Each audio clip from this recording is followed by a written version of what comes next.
Hello YouTube family, नमस्ते, प्रणाम, राधे राधे। और आप लोग कैसे हैं? उम्मीद करेंगे आप लोग स्वस्थ होंगे, मस्त होंगे। और कमेंट करके जरूर बताइएगा मेरा हिंदी का आवाज़ अच्छा लगता है कि भोजपुरी अच्छा लगता है। जो भी लोग के आपका अच्छा लगता है ना तो कमेंट में जरूर बताइएगा।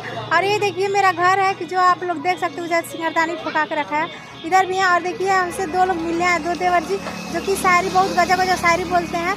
थोड़ा इधर आ जाइए, अंधेरा दिख रहा है।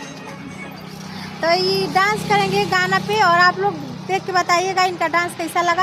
और प्लीज़ इनको भी सपोर्ट कीजिए, आगे बढ़ाइए। आईडी का नाम है परतावल सैर। इनके आईडी का नाम है परतावल सैर।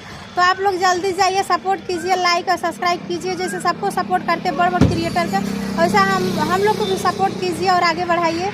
और मेरा भी नाम ऊपर कीजिए जल्दी जल्दी। और देखिए यही मेरा घर है, जो कि ये डांस करेंगे आज, शायरी भी बोलेंगे, 2-3 को शायरी बोलेंगे और डांस करेंगे। और यही मेरा घर है। और जिनको मेरे घर आना है जल्दी जल्दी आ सकते हैं।